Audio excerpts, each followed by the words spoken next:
Welcome to prime nine news. అమ్మను మర్చిపోలేము, అంబికాను మర్చిపోలేము. భక్తునికి భగవంతునికి అనుసంధానమైనది అంబికా దర్బార్ భక్తి అని చెప్పేసి భగవంతుడికి అలాగే భక్తుడి మధ్య ఉన్నటువంటి గ్యాప్ని పూడ్చడంతో పాటు దేవుడితోటి భక్తుని అనుసంధానం చేసేటటువంటి ఒకే ఒక నినాదంతో ముందుకొచ్చినటువంటి అగరబత్తి ఈరోజు మనం చూసాం, అంబికా అగరబత్తి. సో ఈ అంబికా అగరబత్తిని తీసుకొచ్చి ఆధ్యాత్మికత సుగంధాలు వెదజల్లుతూ ఈరోజు కేవలం భారతదేశంలోనే కాకుండా దేశ విదేశాల్లో కూడా అంబికా దర్బార్ బత్తి ఉంటే చాలు అనేటటువంటి ఒక నానుని క్రియేట్ చేశారు అంబికా కృష్ణ గారు. సో మనతోటి అంబికా కృష్ణ గారు ఉన్నారు, మాట్లాడదాం. సార్ నమస్తే సార్. ఒక వ్యాపారవేత్త, తర్వాత ఒక సినిమాకి సంబంధించినటువంటి సినిమా రంగంలో ఉన్నారు. ఆ తర్వాత అంబికా దర్బార్ బత్తి లాంటివి తీసుకొచ్చి ఆధ్యాత్మిక పరంగా కూడా సుగంధాలు వెదజల్లేటటువంటి పరిస్థితి. అయితే ఈరోజు రాష్ట్ర వ్యాప్తంగా, ఎస్పెషల్లీ మన రాష్ట్రానికి తీసుకొస్తే, ఈ రాష్ట్రంలో ఉన్నటువంటి దేవాలయాలు కావచ్చు, ఆలయాల్లో జరుగుతున్నటువంటి సాంప్రదాయ వ్యవహారాలు కావచ్చు, ఎస్పెషల్లీ రేపు రాబోయే తరాలకి దీన్ని అందించేటటువంటి క్రమంలో రకరకాల ఇబ్బందులు తలెత్తుతున్నాయి. సో వాటిని అవరోధించాలంటే మీరు ఇచ్చే సూచన ఏంటి? జనరల్గా ఎలాగంటే అండి, మంత్రం అనేది వేదం నుంచి పుట్టింది. వేదాలు మనకి మార్గదర్శకాలు. వేదాలకి ఎక్కడా కూడా స్క్రిప్ట్ లేదండి. వేదాలు బ్రహ్మదేవుడి యొక్క మెదడులోనే ఉంటాయి. ఆయన దగ్గర నుంచి వచ్చినటువంటి ఆ వేదాలని సాధ్యమైనంత వరకు 18 పురాణాల రూపంలో వేదవ్యాసుల వారు రచించారు. మార్కండేయ పురాణం అని, అగ్ని పురాణం అని, లింగ పురాణం అని, శివపురాణము, విష్ణు పురాణము, నారద పురాణము, దేవీ భాగవతము, ఇలాగా ఎన్నో పురాణాలు, 18 పురాణాలు ఆయన రచించి మనకు దగ్గర చేశారు. మనకి వేదాలు చదవటానికి రాదు, ఆ భాష మనకి రాదు. కానీ పురాణాలు ఏదైతే వింటే, ఆ పురాణాలు వింటే వేదాలు చదివినంత పుణ్యం దొక్కుద్ది అని చెప్పేసి మనకున్నటువంటి శాస్త్రాలు చెప్తున్నాయి. అందునే 18 పురాణాలు కూడా నేను చెప్పించానండి. వర్తిపత్తి పద్మాగర్ గారని చెప్పి ఆయనతోటి 18 పురాణాలు ఇప్పుడు కాదు, 20 ఏళ్ల క్రితమే నేను చెప్పించాను ఏలూరులో. ఇప్పుడు ఆయన బాగా పాపులర్ అయిపోయారు అనుకోండి. సో నేననేది ఏంటంటే, మనకున్నటువంటి సంస్కృతి సాంప్రదాయాలు, వేదాలు, పురాణాలు, వీటినన్నిటినీ కూడా క్రోడీకరింప చేసుకుని అది చెప్పిన మార్గంలో మనం వెళ్ళకుండా రకరకాల కొత్త కొత్త వ్యవహారాలన్నీ బయటకు వచ్చేస్తున్నాయి. ఉదాహరణకు మీకు చెప్తాను. భగవంతుడికి మనం పూజ చేస్తాం. దేంతో చేస్తామండి? పూలతో చేస్తాం. పూలతో చేస్తాము, అగరబత్తి వెలిగిస్తాము, హారతిస్తాము. ఒక సాంప్రదాయం, ఒక పద్ధతి ఉంది. ఆ పూలని మళ్ళీ తీసుకెళ్ళి దాన్ని ఇవాళ అగరబత్తులు చేస్తున్నారు. అది ఎంత మహాపాపం. ఇప్పుడు ఉదాహరణకి మనకి దేవుడికి నివేదించడానికి ఒక కొబ్బరికాయ కొట్టామండి. కొబ్బరికాయ కొట్టిన తర్వాత ఆ కొబ్బరికాయ నివేదన పెట్టేసిన తర్వాత మళ్ళీ తీసుకెళ్ళిపోయి ఆ ఫ్రిడ్జ్లో పెట్టేసేసి మరుసటి రోజు పొద్దున ఆ కొబ్బరికాయని మళ్ళీ నివేదన చేస్తామా? తప్పు కదా అది. అలాగే భగవంతుడికి పెట్టిన పూలని ఒక రాత్రి గడిచేటప్పటికల్లా నిర్మాల్యం అంటారు. వాటిని నిర్మాల్యము అంటారు. ఆ నిర్మాలయాన్ని తీసుకెళ్ళి గంగలో కలపాలి, లేకపోతే ఒక నూతిలో కలపాలి, నూతిలో వెయ్యాలి, లేకపోతే నీటి ప్రవాహంలో వెయ్యాలని ఒక శాస్త్రం. దాన్ని విరుద్ధంగా ఇవాళ దాంతో అగరబత్తీలు చేస్తున్నారు, జనాలు కొంటున్నారు. ఇది మరి ఎంతవరకు కరెక్ట్ అండి? అంటే మీరు ఆ మాట అంటే నాకు ఒకటి గుర్తొచ్చింది. తిరుమలలో దీనికోసమే ఒక ప్రత్యేకమైనటువంటి వ్యవస్థను ఏర్పాటు చేశారు. ఏది? అగరబత్తీలు తయారు. అదే చెప్పబోతున్నాను. దాంతోపాటు మీరు చెప్పారు ఇందాక, అంటే అది ఒకసారి స్వామివారికి వాడినటువంటి పూలు నిష్కాలం అయిపోతాయని చెప్పేసి, దానికోసం అక్కడ ఒక పూలబావి కూడా ఉంది. తిరుమలలో ఒక పూలబావి. సో ఆ పూలబావిలో తీసుకువెళ్ళేస్తారని చెప్పేసి అది ఒక చరిత్ర చెప్తుంది. నేను కూడా చూసేవాడు చిన్నప్పుడు, అది పూలబావి అని. అంటే ఏమైందంటే అండి, ఇది అదే చెప్తున్నాను, ఎవరిష్టం వచ్చినట్టు వాళ్ళు చేసేసేసి మనకున్న సాంప్రదాయాల్ని, కట్టుబాట్లని, మనకున్నటువంటి సంస్కృతిని పాడు చేసేస్తున్నారండి. ఇవాళ తిరుమల తిరుపతి దేవస్థానం అంటేనండి, మీకు ఒకటే చెప్తున్నాను సార్, అనేక దేవాలయాలు ఉన్నాయి ఈ ప్రపంచం భూమి మీద. అనేక కంబోడియాలో కూడా మన హిందూ దేవాలయాలు ఉన్నాయి. కానీ ఏ దేవాలయానికి లేని ప్రాశస్త్యం వెంకటేశ్వర స్వామికి ఉంది. వెంకటేశ్వర స్వామి అంటే విష్ణుమూర్తి. అక్కడ స్వామి ఉన్నాడండి. అక్కడ ఆయన కలియుగాంతం వరకు కూడా ఉంటారు. అది మన పురాణంలో ఏం చెప్పారో తెలుసా అండి? వెంకటేశ్వర స్వామి కలియుగం పుట్టిన తర్వాత 10,000 సంవత్సరాల వరకు వెంకటేశ్వరం అక్కడ ఉంటారు. ఓకే, తెలుసా మీకు?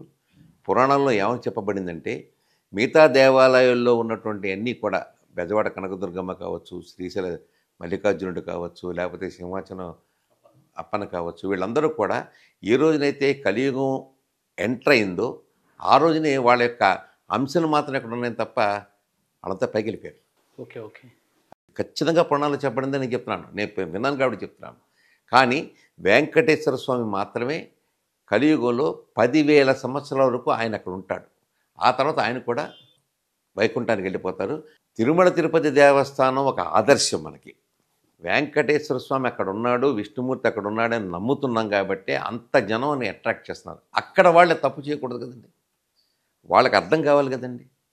ఎవరు ఎవరు ఆ టైంలో ఎవరు మేనేజ్మెంట్ ఉన్నారు వాళ్ళని నేను విమర్శించడానికి నేను ఇక్కడ కూర్చోలా.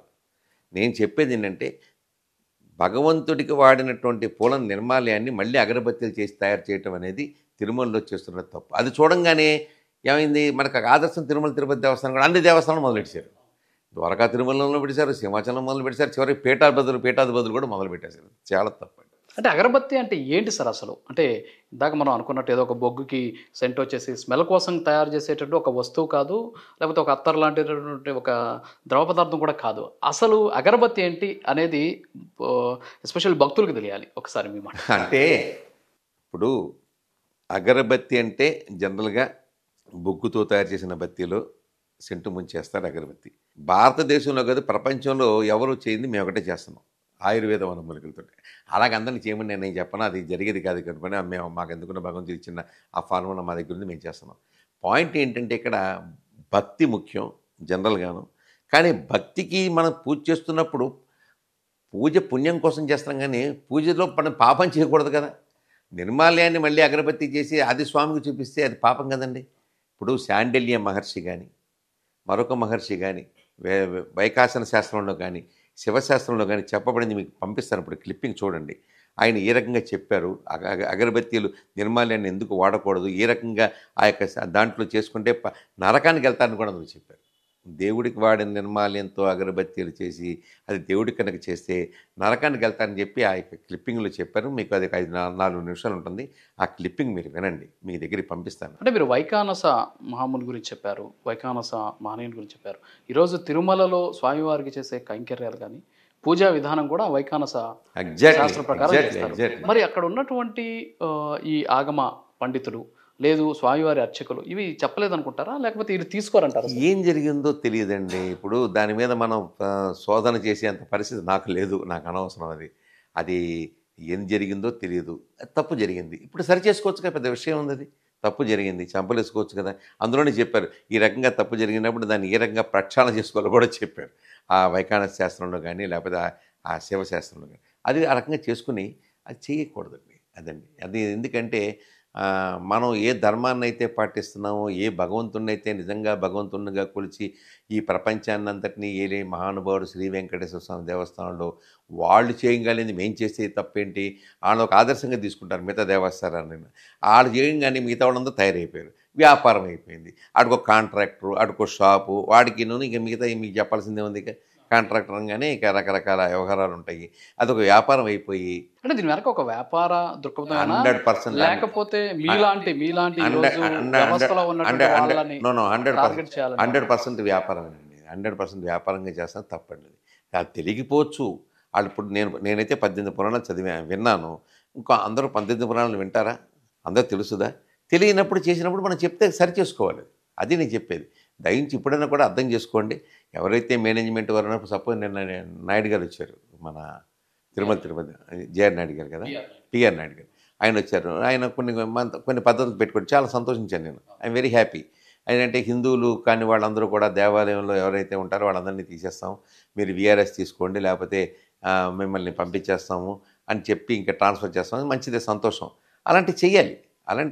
చేయాల్సిన అవసరం చాలా ఉంది. మళ్ళీ ఆయన ఒక కొత్త పాయింట్ ఒకటి చెప్పారు. కొండల మధ్యలో సుమారుగా లక్షలాది టన్నుల డెబ్రీస్ అంతా ఉన్నాయంట. ఆ డెబ్రీస్ అంతా ఏం చేయాలని ఆలోచిస్తున్నారు. అది మంచిదే, అలాంటి చేయడంలో చాలా తప్పులేదు. అలాగే నేను చెప్పేది ఏంటంటే నాయుడు గారు చెప్పినటువంటి ఆ యొక్క పద్ధతుల్ని ఖచ్చితంగా స్ట్రిక్ట్గా అవలంబించి ఏదైతే సనాతన ధర్మాన్ని లేకపోతే ఏదైతే మన హిందూ ధర్మానికి వ్యతిరేకంగా చేస్తున్నటువంటి ఈ అగరబత్తులు కానీ ఇలాంటివి ఏమన్నా ఉంటే అవి వాటిని చేయించాలండి, మాఫ్ చేయించాలండి. తప్పండి, అది తప్పు, చాలా తప్పది. అంటే 1946 నుంచి మీరు అంబికా దర్బార్ బత్తిని తయారు చేస్తున్నారు, మార్కెట్లో ఉన్నారు. చాలామంది కూడా నిజంగా భగవంతుడితోటి భక్తుని అనుసంధానం చేసిన పరిస్థితి. అయితే ఇప్పుడు మారుతున్నటువంటి ఇలాంటి పరిస్థితుల నేపథ్యంలో మీలాంటి వాళ్ళు ఈ వ్యవస్థల్లో ఎందుకని మీరు ఇంక్లూడ్ కాలేకపోతున్నారు? సార్ వ్యవస్థలోనే చాలా అవస్థలు ఉన్నాయి. అర్థం చేసుకోండి. వ్యవస్థలోనే చాలా అవస్థలు ఉన్నాయి. నేను ఎమ్మెల్యేగా చేశాను. ఎమ్మెల్యేగా చేసినప్పుడు అంబికా కృష్ణ నెంబర్ 2, చంద్రబాబు నాయుడు గారు నెంబర్ 1 ఎమ్మెల్యే అని ఈనాడు పేపర్లో బాక్స్ కట్టేశారు. తెలుసా మీకు? నేను ఎమ్మెల్యేగా ఉండగా ఏలూరు పుట్టినప్పటి నుంచి కృష్ణా నీళ్లు చెత్త నీళ్లు తాగుతుంటే ఏలూరు గోదావరి నీళ్లు తీసుకొచ్చింది నేను. ఏలూరుకి ఈ రోజుకి కాదు, ఇంకో 100 సంవత్సరాలు గోదావరి నీళ్ళు ఏలూరులో తాగుతారు. అంతకుముందు కృష్ణా వాటర్ డెబ్రీస్ అన్నీ కొట్టుకొస్తే ఆ చెత్త ఫిల్టర్ చేసి వాడేవాళ్ళం. ఇవాళ చక్కటి ఫ్రెష్ అయిన గోదావరి వాటర్ 2000 సంవత్సరం నుంచి నేను ఏలూరు గోదావరి వాటర్ తెచ్చింది నేను. నాకు అదృష్టం దక్కింది. అంత బాగా చేసినప్పుడు నాకు టికెట్ ఇవ్వాలి కదా, ఇవ్వలేదు టికెట్. 2004 వచ్చేటప్పటికి ఎందుకు ఇవ్వలేదంటే రాజకీయం. అదొక బెర్ముడా ట్రయాంగిల్, దాని గురించి మనం మాట్లాడుకోవడం వేస్ట్.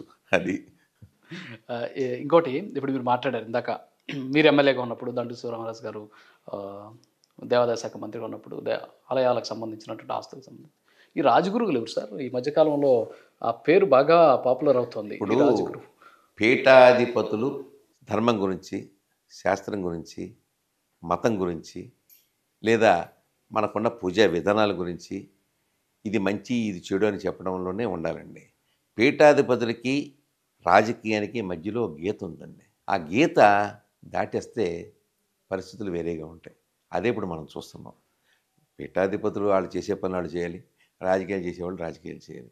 సరిగ్గా ఈ మనకున్నటువంటి భక్తి భావం ద్వారానో ఇంకోటి ద్వారానో ప్రతివాడు ఒక గురువు గారు ఒక ఆశ్రమము వ్యవహారం అనగానే వెళ్తాం, దండం పెడతాం, వాళ్ళకి పాదాలకు మొక్కుతాం. మనకున్న సంస్కృతి, మన సాంప్రదాయం అది.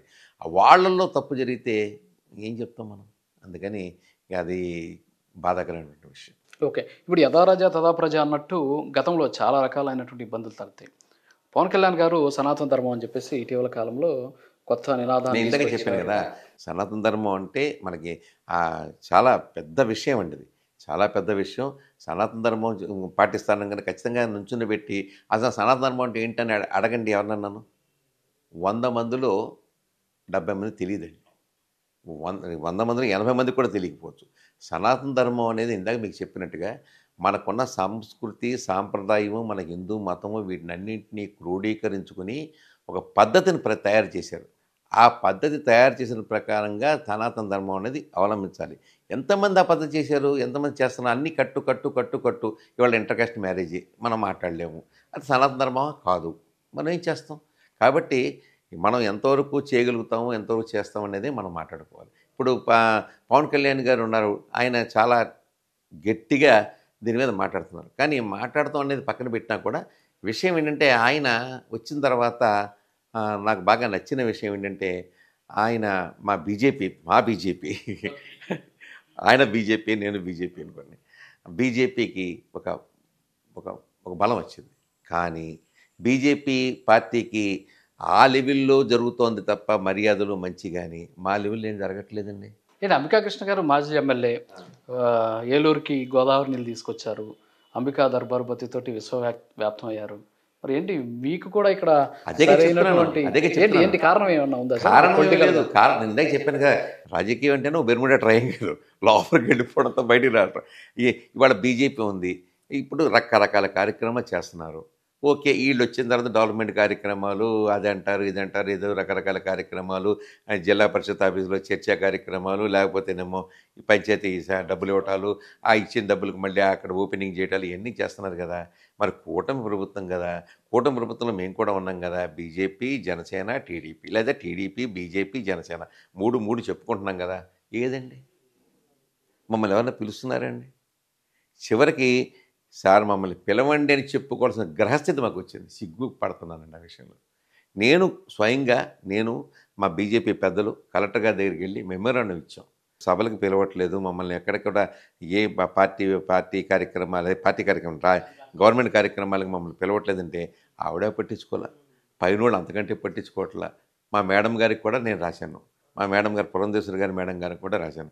అమ్మ మమ్మల్ని కూడా పిలిచి ఏర్పాటు చేయండి, రాష్ట్ర వ్యాప్తంగా మీరు ఒక సర్క్యులర్ ఇష్యూ చేయండి, ఇష్యూ చేస్తే దానివల్ల మొత్తం అంతా కదులుతారు అంటే మేడం గారు కూడా ఇంతవరకు స్పందించలేదు. నేనేం చెప్పాలి, ఎవరు చెప్పుకోవాలి చెప్పండి? అమ్మ మాకు అమ్మ అనుకుంటున్నాం. ఆవిడకి చెప్పాను. ఇక అమ్మకి చెప్పకపోతే ఇంకెవరికి చెప్పుకుంటామండి? మోడీ గారికి మేము చెప్పలేం వెళ్ళి. మోడీ గారిని అంటే నువ్వెవడం అంటాడు రేపు. అలాగా.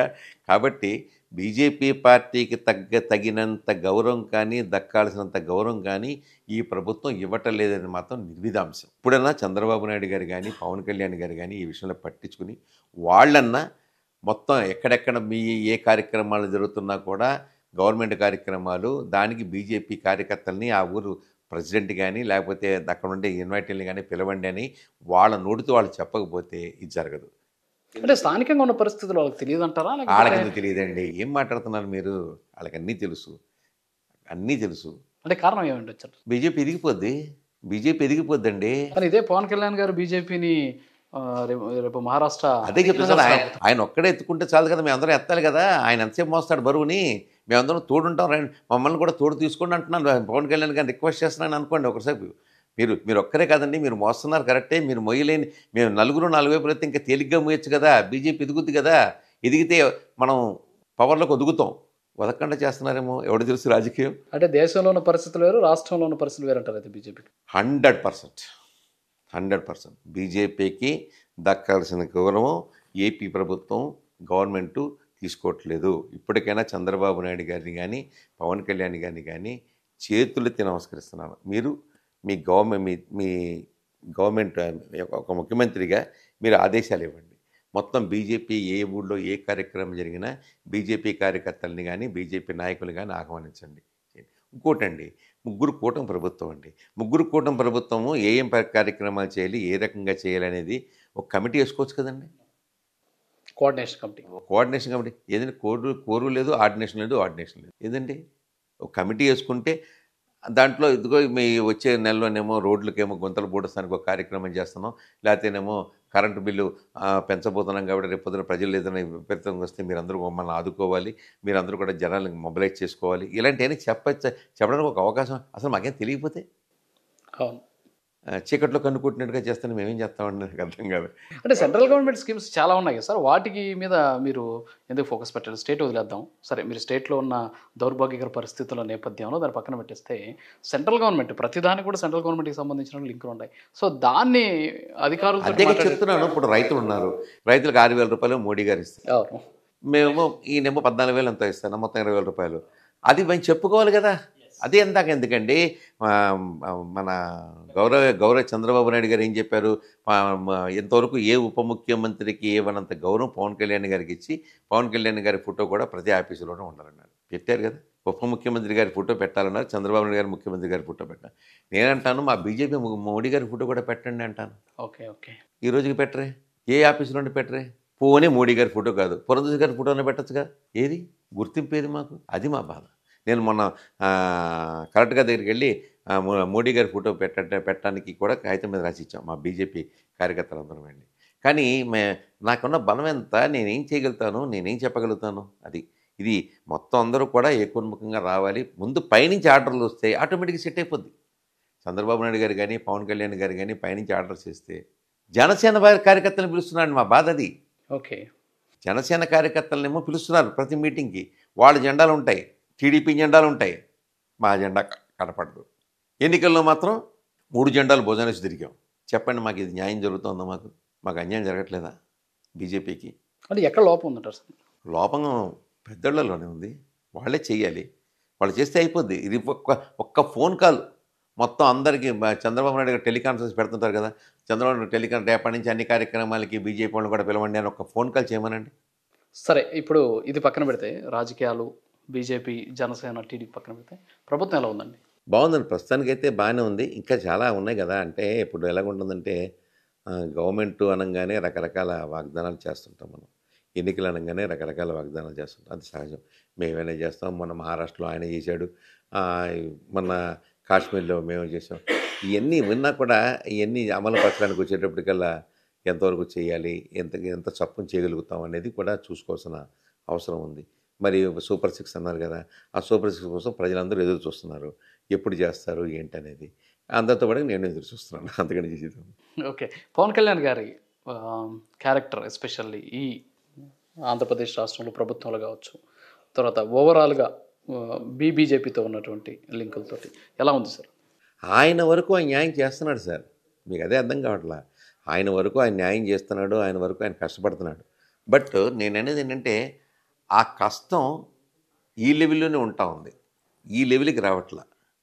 ఈ లెవెల్కి రావాలంటే మాలాంటి వాళ్ళ సహకారం కావాలి, ఊరా కావాలి, ఊరా కావాలి. ఏది ఆయన అనుకుంటున్నారు, జనసేన పార్టీ ఉంది కదా, నా జనసేన పార్టీ ఉంది కదా, నా జనసేన పార్టీని పిలుస్తున్నారు కదా అని చెప్పి సంతృప్తి చెందుతున్నాడేమో నాకు తెలియదు. బీజేపీ వాళ్ళందరూ అనుకుంటున్నారు మమ్మల్ని పిలవట్లేదని వీళ్ళ బాధ. మొత్తం ఏ కార్యకర్తను మీరు కలవండి ఆంధ్రప్రదేశ్లో అందరూ ఇదే బాధపడతారు.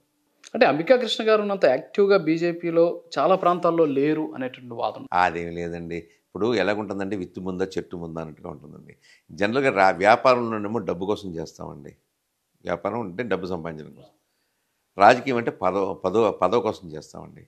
ఏదో ఒక పదవి వస్తుందని ఆశతోటే కదా మెంబర్షిప్లు డ్రైవ్ మొదలుపెట్టారు. ఇప్పుడు నువ్వు చేయి అని చెప్పి మెంబర్షిప్లు మొదలుపెడితే చాలామంది దగ్గర వెనకబడి నెంబర్ చేస్తే నేను 1000 మందితో మెంబర్షిప్ చేయించాను. ఏదో వస్తుందని ఆశ, 1000 మందితో మెంబర్షిప్ చేయించి కిటికీలను చూస్తాను ఏమైనా ఇస్తారా పదవి అని చెప్పేసి. ఇంతవరకు ఏమీ లేదు.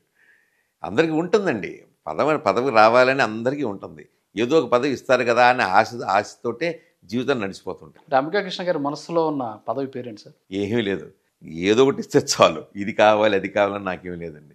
వీళ్ళు ఇచ్చే పదవులు కూడా ఎలా ఉంటాయో నాకు తెలుసండి. విజిటింగ్ కార్డుకి ఎక్కువ, లెటర్ ఐడి తక్కువ. అయినా సార్ అది చాలు మాకు.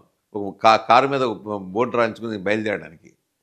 కానీ ఏది 10% బీజేపీకి ఇస్తామని అన్నారు, మరి 10% కూడా ఇచ్చినట్టు లేదు. ఇచ్చిన వాళ్ళలో కూడా రకరకాల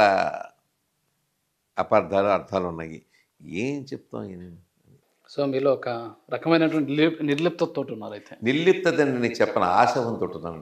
ఇంకా ఆశ ఉంది. 6 నెలలుగా అయింది. ఇంకాను నిర్లిప్తత ఎప్పుడు వస్తుందంటే 2 సంవత్సరాలు కూడా జరగదు, ఇంకా అప్పుడు నిర్లిప్త వస్తుంది. అది ఓకే సార్. అంటే ఇప్పుడు ఎస్పెషల్ ఏమవుతుందంటే పవన్ కళ్యాణ్ గారి విషయం మీరు మాట్లాడారు కాబట్టి, సో పవన్ కళ్యాణ్ గారు మహారాష్ట్ర ఎన్నికల్లో ప్రచారం చేశారు, బ్రహ్మాండంగా చేశారుగా.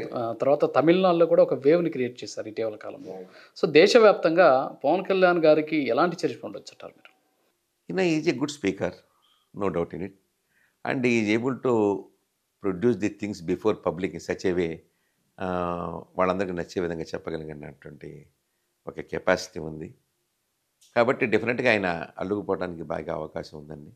ఆయన జనసేన పార్టీ ద్వారా ముందుకెళ్తూ బీజేపీ సపోర్టు కనుక కింద లెవెల్లో కూడా తీసుకోగలిగితే మాత్రం ఈ will achieve the goals in future. ఈ చంద్రబాబు 10 ఏళ్ళ సీఎం వ్యాఖ్యలు ఎలా తీసుకొచ్చారు సార్? మీకున్న రాజకీయ అనుభవంతో పార్టీలు పక్కన పెడదాం. ఏం చెప్తాం సార్, ఇప్పుడు మాకు ఎలా ఉంటుందంటే, ఇప్పుడు మైక్ పుచ్చుకోగానే మాకు పూనకం వస్తుందండి. ఇప్పుడు ఏ రాజకీయ నాయకుడికైనా పూనకం వస్తుంది.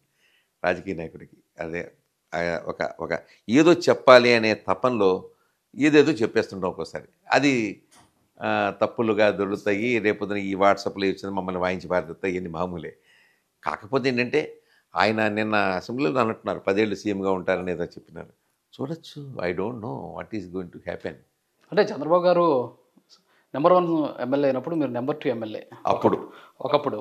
సో ఆ రిలేషన్ తోటి అడుగుతున్నాను నేను మిమ్మల్ని. రిలేషన్ ఇప్పుడు జనరల్గా ఏంటంటే ఈజ్ ఏ విజనరీ లీడర్. అందరూ చెప్పేది ప్రపంచంతో చెప్తాను, నేను చెప్తున్నాను ఈజ్ ఏ విజనరీ లీడర్.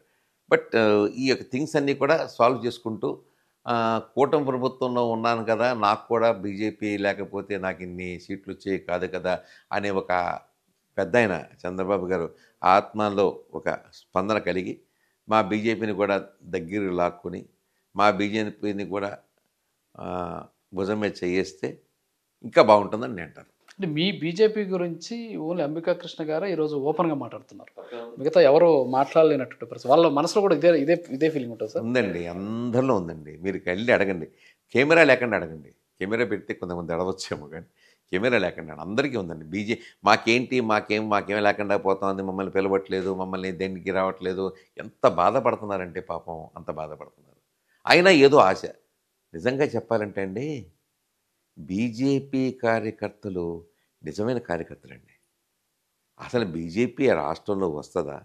ఎప్పుడు వస్తుంది? నేనంటే ఒక 6 సంవత్సరాలు అయింది బీజేపీలోకి వెళ్ళి. 20 సంవత్సరాల నుంచి బీజేపీ కోసం పోరాడుతూ ఆ భుజం మీద కాషాయ కండ వేసుకుని కాషాయ రంగు కూడా వెలిసిపోయినా కూడా బీజేపీని తిరుగుతున్నారు వాళ్ళు. అంటే గమ్యం లేని ప్రయాణం వాళ్ళు చేస్తున్నారు పాపం వాళ్ళు. ఇవాళ గమ్యానికి దగ్గర పడ్డారు. ఒక 8 మంది ఎమ్మెల్యేలుగా ఇచ్చారు, 2 ముఖ్యమంత్రులు, ఒక ఒక కేంద్ర మంత్రి అయ్యారు. ఈ టైంలో నాకు కూడా మాకు గుర్తింపు లేకపోతే ఇక మాకు ఏంటి గతి అనే భయం వచ్చేసింది వాళ్ళలో. అబ్సల్యూట్. వాళ్ళ భయం వచ్చిందండి. అదే 2 మంత్రులు కేంద్ర మంత్రులు ఇచ్చాము, ఇక్కడేమో సత్యదేవ్ గారేమో మినిస్టర్ గారు, అక్కడేమో వర్మ గారు మినిస్టరు. ఈ అయిపోయింది అనుకుంటే కాదు కదండి. కింద కార్యకర్తల్లో ఒక నిస్సత్తు వచ్చేసింది. ఆ నిస్సత్తుని ఓవర్కమ్ చేయించాల్సిన బాధ్యత పురంధేశ్వరి గారికి ఉంది, చంద్రబాబు నాయుడు గారికి ఉంది, పవన్ కళ్యాణ్ గారికి ఉంది. ఖచ్చితంగా చెప్తున్నాను, వాళ్ళ ముగ్గురు ఆ బాధ్యత నిర్వర్తించాలి. కింద స్థాయి కార్యకర్తల్ని కనుక బీజేపీ కార్యకర్తలు, నిజమైన కార్యకర్తలు, తెలుగుదేశం అంటే ఒకసారి గెలుస్తుంది, ఒకసారి ఓడుతుంది, వస్తూ ఉంది. వాళ్ళు ఎక్కడికి గెలిచారండి అసలు బీజేపీ వాళ్ళు? 20 సంవత్సరాల నుంచి పదవి లేదు, పొరుగు లేదు, గవర్నమెంట్ లేదు, ఏమీ లేదు కదండి. అయినా కూడా పార్టీ కోసం కష్టపడుతుంటే నిజమైన కార్యకర్త బీజేపీ కార్యకర్త. వాళ్ళని మీరు ఎందుకు వాడుకోవట్లేదంట నేను అనేది. అంటే ఉన్న ఓటు బ్యాంక్ని కాపాడుకుంటూనే పార్టీని మోస్తున్నారంటారు. కాషాయ జెండా వేసుకుని. ఎగ్జాక్ట్లీ. ఏముందండి, గమ్యం ఉందండి. గమ్యం లేని ప్రయాణం చేస్తున్నాడు. గమ్యం లేని ప్రయాణం ఎవరన్నా ఏ కార్యకర్తను చేస్తే బీజేపీ కార్యకర్త చేస్తున్నాడు. తెలుగుదేశానికి ఒక గమ్యం ఉంది. మళ్ళీ ముఖ్యమంత్రిగా చంద్రబాబు నాయుడు అవుతాడు, ఆయన రాజకీయ నాయకుడు, రాజకీయ చాణికుడు, ఏదో రకంగా అవుతాడు అనుకుంటున్నారు, అవుతానే ఉన్నాడు ఆయన. బీజేపీ ఏమైందండి? ఇప్పుడు అయింది, బీజేపీ సపోర్ట్ తోటి అయింది. మరి బీజేపీ సపోర్ట్తో అయినప్పుడు బీజేపీని కూడా ఎంకరేజ్ చేయాలి కదండి. అంటే కానీ సంప్రదింపులు కూడా ఉండట్లేదు సార్. ఏమి అసలు మీకు? ఏమో మామూలుగా మీటింగ్లో చూస్తుంటాను, ఏదైనా పెద్ద మీటింగ్ అయినప్పుడు పురంధేశ్వరి గారు పక్కన కూర్చుంటారు, పవన్ కళ్యాణ్ గారు పక్కన కూర్చుంటారు, మధ్య చంద్రబాబు నాయుడు గారు కూర్చుంటారు. అంతే, అయిపోయిందా? మరి మా పరిస్థితి ఏంటి? కింద నాయకుల సంగతి ఏంటి? వాళ్ళందరినీ పిలిచి ఒక కంబైన్డ్ మీటింగ్ పెట్టి, జిల్లా వ్యాప్తంగా అధ్యక్షులను పిలిచి పెట్టి, లేకపోతే జిల్లా వ్యాప్తంగా రాష్ట్ర వ్యాప్తంగా ఉన్నటువంటి ఊరు ఉన్న ప్రెసిడెంట్ని పిలిచి పెట్టి ఒక్క మీటింగ్ పెట్టారండి. ఎవరితో చెప్పుకోవాలి బాధ? అంటే ఇది అంబికా కృష్ణ గారి కంప్లైంట్ కాదు, ఆరోపణ కాదు, విమర్శ కాదు, ఆవేదన, బాధ. నాకంటే కూడా నేను మళ్ళీ మీకు చెప్తున్నానండి, నేను 5-6 సంవత్సరాలు ఎందుకు పార్టీలోకి వచ్చి 20 సంవత్సరాల నుంచి ఉన్న వాళ్ళకి బతి ఏంటండి బాబు? వాళ్ళు ముసళ్ళు అయిపోయారండి అప్పుడే పాపం. కాషాయ రంగు కూడా ఇంటిపోయింది వాళ్ళకి. అలా తిరుగుతూనే ఉంటారండి బాబోయ్ కార్యకర్తలు. మన ఎన్నికల్లో చూశాను కదా నేను. ఊరి నాయన చాలా ఊళ్ళు, అనకాపల్లి వెళ్ళాను, హిందూపూర్ వెళ్ళాను, అన్ని ఊళ్ళు విశాఖపట్నం వెళ్ళాను, తుని వెళ్ళాను, అన్ని ఊళ్ళు తిరిగానండి నేను. ఆ బీజేపీ కార్యకర్తలు ఎలాగైనా సరే, మన వర్మ గారి దగ్గరికి వెళ్ళాను, అన్ని చోట్ల కూడా ఎంత కష్టపడ్డారండి బీజేపీ వాళ్ళు గెలవడం. అవును సార్, యూత్ కంటే పెద్దోళ్ళు ఎక్కువ ఉన్నారు, ఏజ్డ్. ఎంత కష్టపడ్డారండి. వాళ్ళకున్న ముఖ పరిచయాలతోటి ఎంత సైలెంట్ ఓటు పడిందండి. ఆ సైలెంట్ ఓటు వీళ్ళు వాడుకోవట్లేదు. అంటే ఇంటలెక్చువల్ ఓటింగ్ కూడా మ్యాక్సిమం బీజేపీకి ఉంది. ఎగ్జాక్ట్లీ. పవన్ కళ్యాణ్ గారి బ్యాచ్ వేరు, మా బ్యాచ్ వేరు. ఈ పెద్దవాళ్ళ సాంప్రదాయం వ్యవహారం అంతా ఉంటుంది. ఈ ఓటంతా వచ్చింది కదండి. మమ్మల్ని ఉపయోగించుకోండి బాబు, మీద దండం పెడతాను, అదే అడిగాను. Okay, thank you sir. నమస్కారం. సో ఇది మొత్తానికి అంబికా కృష్ణ గారు ఒకటే చెప్పడం జరుగుతుంది. ఈరోజు దేశవ్యాప్తంగా సనాతన ధర్మం యొక్క అర్థం గురించి ఆయన చెప్పడమే కాకుండా, ఎస్పెషల్లీ ఆలయాల్లో ఉన్నటువంటి ఆచార సాంప్రదాయాలకు సంబంధించి తీసుకుంటున్నటువంటి నిర్ణయాలు కావచ్చు, ఎస్పెషల్లీ అంబికా కృష్ణ గారు అంబికా దర్బార్ బత్తికి సంబంధించి దాదాపు 1946 నుంచి అది వాడుకలో ఉంది. కాబట్టి ఈ దర్బార్ బత్తి ఈ బత్తిని తయారు చేసేటువంటి సందర్భంలో ఆలయాలు అవలంబిస్తున్నటువంటి తీరుని ఆయన ఆపేక్షించడమే కాకుండా దానికి సంబంధించినటువంటి కొన్ని ఉదాహరణలు కూడా చెప్పడం జరిగింది. శాస్త్రం ఏం చెబుతోంది, అది నిజంగా మహాపాపం. అక్కడ ఉన్నటువంటి స్వామివారికి ధరించినటువంటి పూలను తీసుకొచ్చి మళ్ళీ రీయూజ్ చేయడం అనేది నిజంగా అది ఒక మహాపాపం అనేటువంటి కొత్త అంశాన్ని ఆయన చెప్పడం జరిగింది. అంటే అది తెలిసిన విషయమే, కాకపోతే ఈయన ఈరోజు భక్తులకు తెలియజెప్పేటటువంటి ప్రయత్నం కూడా చేశారు. మరోపక్క రాష్ట్రంలో ఉన్నటువంటి రాజకీయ పరిస్థితుల్లో నిజమైనటువంటి బీజేపీ కార్యకర్త మనసులో ఉన్నటువంటి వేదన ఏ స్థాయిలో ఉంది అనేటటువంటి మనోగతాన్ని ఆయన ప్రైమ్ 9 న్యూస్ వేదికగా ఆవిష్కరించారు. అలాగే ఆయన ఆవేదన ఈ ఇంటర్వ్యూ ద్వారా తీరాలని, బీజేపీ కార్యకర్తలకు ఆయన కోరుకున్నటువంటి సముచిత స్థానం కలగాలని కోరుకుంటూ ఇది వాటి స్పెషల్ ఇంటర్వ్యూ. మరో ఇంటర్వ్యూ కలుద్దాం. నమస్కారం.